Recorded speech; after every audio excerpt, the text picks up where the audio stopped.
नमस्कार शेतकरी मित्रांनो, माझं नाव विजय भारद्वाज। मी हरिष्ठा ॲग्रोलाइफ प्रायव्हेट लिमिटेड कंपनीचा प्रतिनिधी, डिस्ट्रिक्ट इंचार्ज छत्रपती संभाजीनगर। या टेस्टिमोनियल छोट्याशा प्रोग्राममध्ये आपल्या सर्वांचं स्वागत करतो। नमस्ते नमस्ते नमस्ते सर। आता आपण आज आपण जे आलो आहोत ना, आपण गंगापूर तालुक्यामध्ये ममदापूर या गावामध्ये आलो आहे।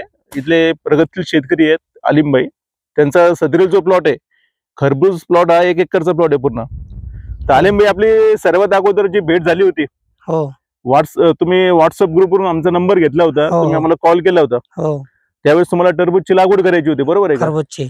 खरबूजची लागवड करायची होती। खरबूज लागवडीमध्ये तुम्ही आम्हाला एक बेसल डोस विचारला। हो तर बेसल डोस मध्ये तुम्हाला आपण न्यूट्री बेसल किट दिली, डाजो आणि त्याच्यामध्ये काही 10-26 सुपर सिंगल सुपर फॉस्फेट टाकलं होतं। सगळं तुमच्या हिशोबानेच घेतलं। तर सुरुवातीपासून तुम्हाला नियोजन हरिष्ठा ॲग्रोलाइफ प्रायव्हेट कंपनी करते, तर नियोजनामध्ये तुम्हाला काय बेनिफिट झाला आणि तुम्हाला काय वाटतंय कंपनीबद्दल? एकदम रिझल्ट चांगले आहे। सुरुवातीपासून आपण डाजो बराचसा वापरलं। हो 500 मध्ये 5-6 फांडे वापरले आपण डाजोचे, किट वगैरे वापरली। सगळं तुमच्या हिशोबाने टेक्निकल केलं, सेटिंग बी चांगली झाली, मालाला ग्रीनिंग पण चांगली।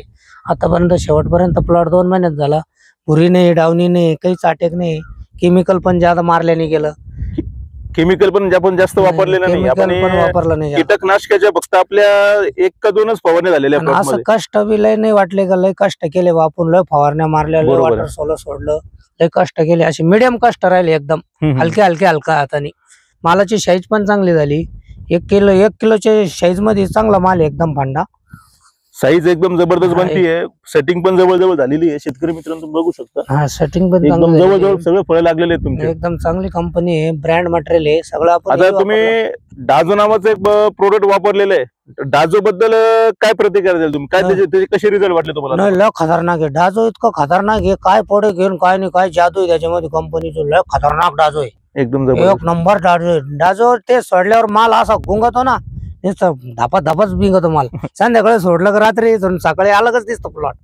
म्हणजे डाजो तुम्ही आतापर्यंत तुमच्या प्लॉटला कमीत कमी 3 ते 4 किलो डाजो तुम्ही वापरलेला आहे सुरुवातीपासून? केलं ना, ते काय ते डबा, 1 डबा, 2 डबे, 3 डबे, 4 डबे, 5 डबे, 6 डबे, रिकोटो वापरलं, डाजो वापरलं, सगळंच मटेरियल। आणि तुम्ही सुरुवातीपासून या प्लॉट मध्ये जे हरिष्ठाचे जे वॉटर सोल्युबल ग्रेड आहेत, ते सगळे स्पेशलिटी ग्रेड, बकेट मधले सगळे स्ट्रेस एलिमेंट्स वाले ग्रेड तुम्ही सगळे वापरलेले आहेत? आतापर्यंत गेल्या ना माझ्यावाल्या 20 एक बकेट गेल्या, एवढ्या एकर भरला। 20 एक बकेट तुम्ही वापरलेले? 20 एक बकेट। काय रिझल्ट वाटतो तुम्हाला वॉटर एकदम सोल्युबल? जबरदस्त वॉटर सोलर सोडला का बिंगत, एकदम झटक्यावरच घेत ते।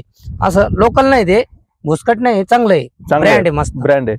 आतापर्यंत तुम्ही आता तुमचे आजूबाजूचे जे प्लॉट आहे, आजूबाजूच्या प्लॉट मध्ये आणि तुमच्या प्लॉट मध्ये तुम्हाला काय डिफरंट वाटतोय? लय फरक झाला ना। आता जे माझे मिळतीचे माझे जोडदाराचे ग्रुप मधले जे प्लॉट होते, त्यांच्या प्लॉट मध्ये माझ्या प्लॉटिंग मध्ये लय फरक पडला। म्हणजे आता हा माझ्या हिशोबाने हार्वेस्टिंगला प्लॉट 10 दिवसामध्ये येणार आहे।